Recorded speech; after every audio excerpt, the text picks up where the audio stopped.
उद्धव ठाकरे के कलंक वाले बयान पर देवेंद्र फडणवीस से लेकर नितिन गडकरी तक किसने क्या कहा।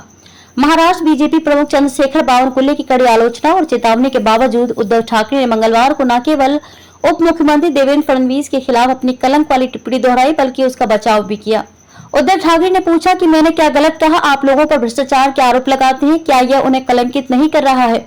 और फिर आप ऐसे लोगों को अपने मंत्रिमंडल में शामिल करते हैं। मैंने प्रवर्तन निदेशालय के छापों की तुलना अफजल खान द्वारा किए गए हमलों से भी की थी। क्या आप इन छापों से नेताओं और उनके परिवारों को कलंकित नहीं कर रहे? ठाकरे ने पूछा, कलंक शब्द में ऐसी क्या खराबी है, किसके बारे में इतना गुस्सा हो रहा है? क्या बोले देवेंद्र फडणवीस? फडणवीस ने तीखा पलटवार करते ट्वीट किया कि उद्धव पीलिया से पीड़ित हैं, इसलिए उन्हें हर चीज दागदार नजर आ रही है। जब आप किसी पर गलत काम करने का आरोप लगाते हैं फिर उसके साथ भोजन करते हैं तो यह एक धब्बा है।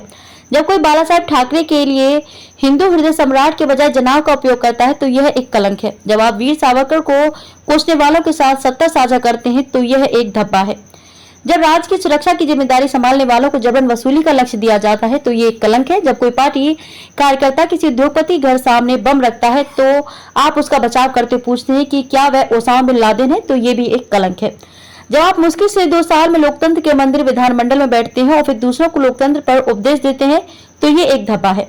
क्या बोले चंद्रशेखर बावनकुले? इस बीच बावनकुले ने आरोप लगाया कि अगर उद्धव फडणवीस का अपमान करते रहे तो इससे राज्य में कानून व्यवस्था की स्थिति खराब हो सकती है। उन्होंने शिवसेना यूबीटी प्रमुख को फिर से चेतावनी दी है। क्या बोले नितिन गडकरी? केंद्रीय मंत्री नितिन गडकरी ने भी इस बयान की निंदा की। उन्होंने कहा कि नेताओं को शब्दों का प्रयोग करते समय संयम बरतना चाहिए। इसी तरह विधान परिषद में विपक्ष के नेता प्रवीण दरेकर ने कहा कि उद्धव ठाकरे परिवार और यहां तक कि मराठी मानूस के लिए एक कलंक है। नागपुर में उनका भाषण महाराष्ट्र की राजनीतिक संस्कृति पर एक धब्बा था। बीजेपी विधायक नीतीश राणे ने कहा कि उद्धव की छवि एक संस्कारी नेता की है, लेकिन अपने नवीनतम अपशब्दों से उन्होंने अपना स्तर दिखा दिया है। पूर्व सीएम के औचित्य पर प्रतिक्रिया व्यक्त करते हुए फडणवीस ने कहा कि मुझे ये जानकर दुख हुआ कि हमारे प्रतिद्वंदी और पूर्व मित्र वर्तमान राजनीतिक स्थिति के कारण गहराई से प्रभावित हुए हैं।